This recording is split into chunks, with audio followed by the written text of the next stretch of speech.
I'm Edward Warfield, the publisher of City Biz, and I'm honored today to interview Stephen Holtzclaw, who is the CEO of U.S. Orthopaedic Partners. Welcome, Stephen. Thank you. On January 1st of this year, you were appointed CEO. Can you share the reasons why you joined the company? Yes, I've been a PE-backed CEO or president or somehow involved with a lot of PE-backed physician practice management companies for about 22 years now.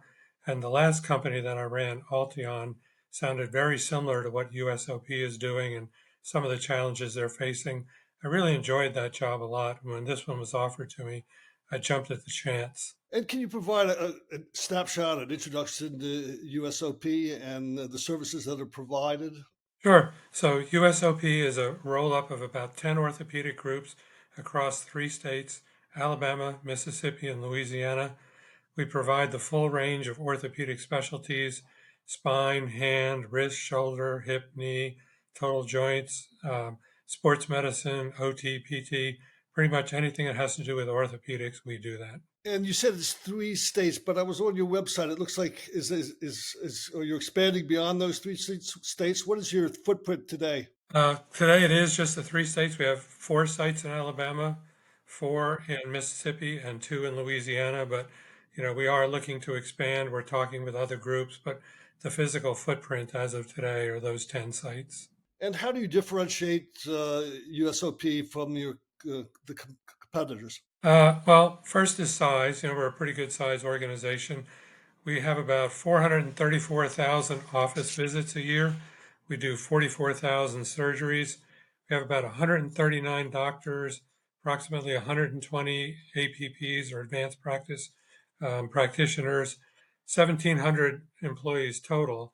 We have 5 ASCs, 2 of which are wholly owned within USOP, and the others are joint ventures with hospitals or other organizations.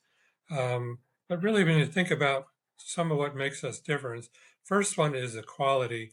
So if you're familiar with the MIPS program, the Merit Incentive Payment System that they have in place now, it basically rewards high quality organizations and penalizes low quality ones. We're always on that list of people that are being compensated above and beyond the basics because of the high quality that we have. Low infection rate, low resurgical rates, things of that type. But the reputation is really a big piece of what we do. Think about some of the groups that we have: Andrews Sports Medicine out of Birmingham, Mississippi Sports Medicine out of Jackson, other multiple orthopedic fellowships that we do in various sites throughout the platform. These are the places where the leading orthopods of the future come to do their training. So it's a big reputational thing for us. And again, the doctors having about 50% ownership in the business is a really important thing because all the docs have skin in the game. They talk about how it's the reputation of their practice, their personal reputation, so they care quite a bit about it. And if you look at our quality as well, we do a number of value-based care bundles with Blue Cross Blue Shield of Mississippi, where we save them tens of millions of dollars a year. So they like the quality that we have, they like our reputation. So I think that really sets us aside from the competitors. And your career includes stints as CEO of Altown Health, and you were interim CEO of True Value Analytics. Can you give us a sort of a quick rundown of your career highlights? Sure. So I was the CEO at Alteon from about 2018 until it sold in 2022. This was an organization that ran ER, hospital medicine, ICU, some urgent cares. But again, it was a big multi-state roll-up of physician practices, PE backed. So I learned a lot about the PE world and the best way to navigate that world while growing the business at the same time.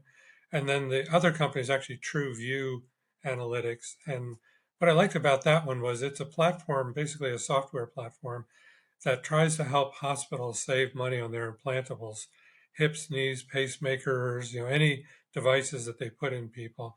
And it's a data sharing, if you want to think of it that way, data collecting, data sharing, so that you can see how much you're spending on different devices and then hopefully go to the payers or go to the device manufacturers and see what you can do to strike a better price. either keeping two or three different vendors or going to a single vendor. And so, yeah, USOP has been an active acquirer over the last couple of years. Can you tell us about the recent acquisitions?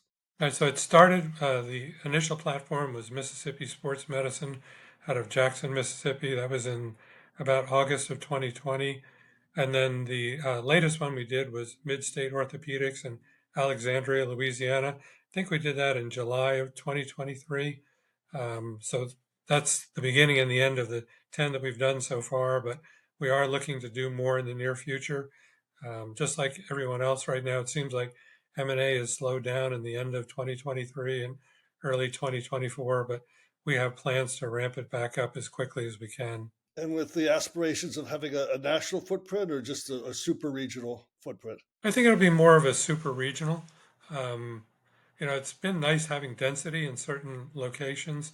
What I found interesting is that, as I said, two of the big places that we have, Andrew Sports Medicine and Mississippi Sports Medicine, they do a lot of fellowship training, and a lot of those individuals stay in the Southeast. So we do have a lot of connections with different groups within the Southeast because of that. And so FFL partners are experienced private equity investors in healthcare. Can you tell us about them and their vision for the company? Sure. They're a private equity firm based out of San Francisco. They have two main areas of focus, tech and healthcare. But they're basically growth oriented. They help us with a lot of the basic blocking and tackling of any business. I remember in business school them saying that 75% of any successful business is just the day to day blocking and tackling. So, they can be great partners in that area, helping us if we need any additional resources. And so, what is your vision for the company?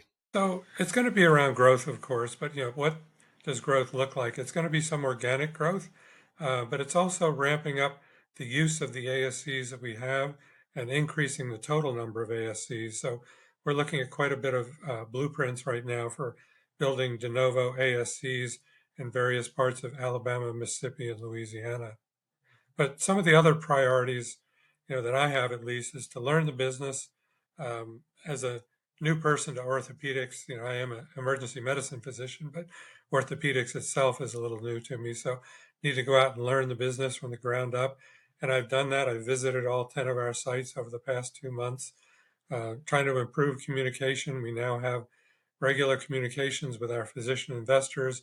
We're doing town halls with our employees, sending out regular communications. So I think that'll be fruitful for us. But looking for synergies, how do you run RCM better? How do you run anything better? Through synergies and the basic blocking and tackling. Uh, Also, we want to work with the payers going forward. You hear a lot about sort of the strife between the doctors and the payers.